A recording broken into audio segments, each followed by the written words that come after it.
So, coming as a surprise to absolutely nobody under the age of 30, we now have an article from the New York Times by a person named Jessica GROSE. Hopefully, I did not butcher that name. But it essentially states that Gen Z now finds work to actually be more depressing than unemployment. That is bad. Ladies and gentlemen, brothers and sisters, comrades and friends, my name is Dr. Ian Phillips, and we're going to talk about it here today. So in this article, she cites a working paper, which is coming out of the National Bureau of Economic Research by these two people named Blanchflower and Bryson. And, it essentially, talks about how the mental health is now so bad for the employed in Gen Z that it is now as low as their unemployed counterparts. It's basically just as low. And so if you work a job, you're just as depressed as if you did not work a job if you're a young person. And now there's a lot of different competing theories as to why this is the case. But we want to talk just a little bit about some of what they mentioned in this article here, because I think it sort of hits the nail on the head. So first of all, if you're a young person here, this is not like how it was 30 years ago. Nowadays, if you want to actually apply for a role, you have to go online. I mean, if you were to go into a store, I honestly, I don't even think they would know what to do with you. They'd probably just stare at you like you're smoking crack or something, and they definitely wouldn't hire you then, because they'd be like, well, why aren't you applying online? Like, everything's online. They'd almost be like shocked, right? Stunned that a person would even walk through their doors to, beg them to work for the company, right? Or the nonprofit, or wherever they want to work. They would just be absolutely mind blown. So that's the first thing here. You got to apply online, and what that means is that it increases the pool of candidates, because before, you'd walk up, actually hand your resume in, and not everybody's always doing that, right? So maybe you're competing with, 25 people, but now you got to compete with 250 people, or 2,000 people, or whoever, especially like for those online roles too.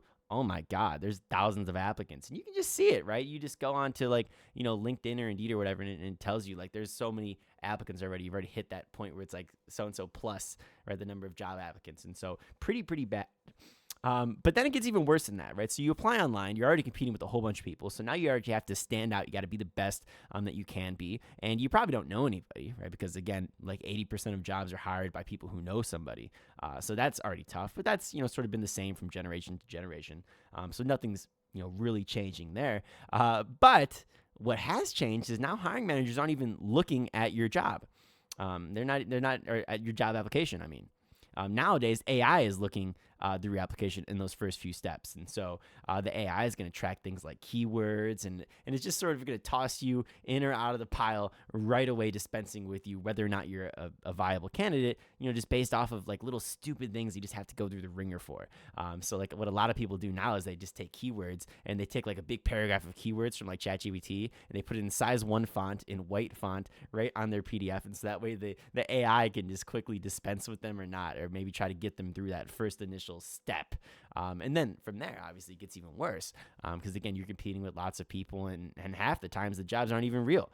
I mean, like we got 80% of hiring, probably not half the times, but a lot of jobs are fake, right? I mean, so we got hiring managers. I saw this one on Usual Whales, and I think it's from 2024, actually, when I was looking into it. I think it's 81% of hiring managers of the Fortune 500 now essentially have came out and say that we post fake jobs, so that way we can keep employees just working harder, right? We got to hit them with the the cattle prod. So you got to work.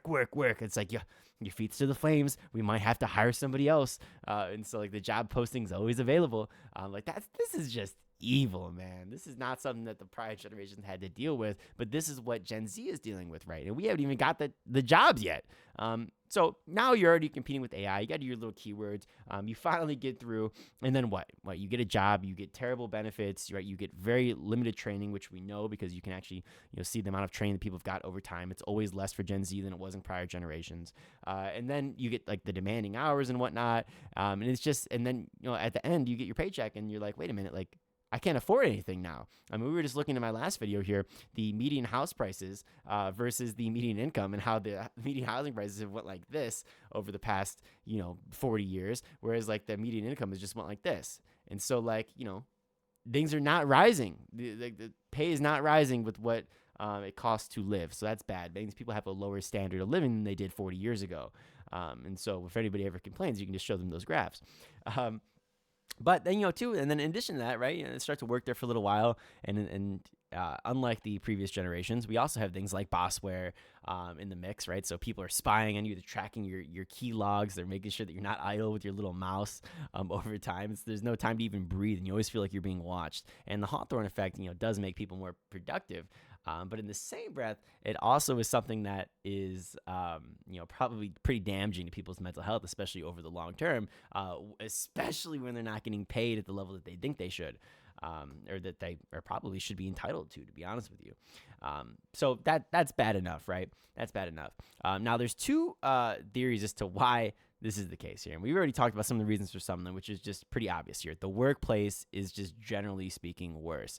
Again, it goes to that boss where it goes to the worst benefits, the salaries, etc. But then also, too, we have, people are also times comparing themselves to their peers, too. So that would be the second theory. And so nowadays you go on social media as a young person, right, and you can see people driving around like Ferraris, and you're like, wait a minute, like, shouldn't I have a Ferrari? It's like, oh, if I don't have a Ferrari, like, I'm a failure, right? If I'm not a multimillionaire by the age 25, it's like I'm a failure. It's like, probably not. No, you just happen to not be that one in a million, but it's like you're doing pretty okay relative to the rest of your generation.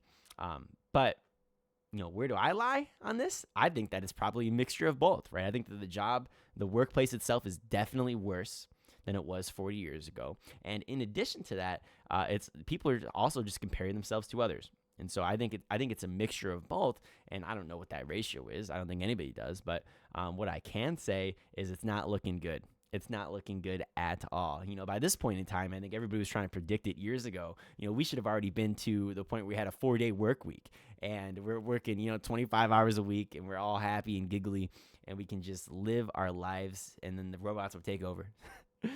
But instead of that seeming to happen, it almost seems like things have gotten way worse, right? It's like now people are just getting outsourced with AI. I mean, Jesus Christ, how long before like the cars are self-driving, for instance? I know Andrew Yang was talking about it back in like 2016 or no 2019, and it still hasn't happened yet, but it certainly will soon.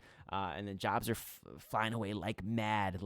People are outsourcing everything they possibly can to AI. And like, yeah, maybe it's a bubble. It's like, but people are still losing their jobs, and this is affecting people like crazy.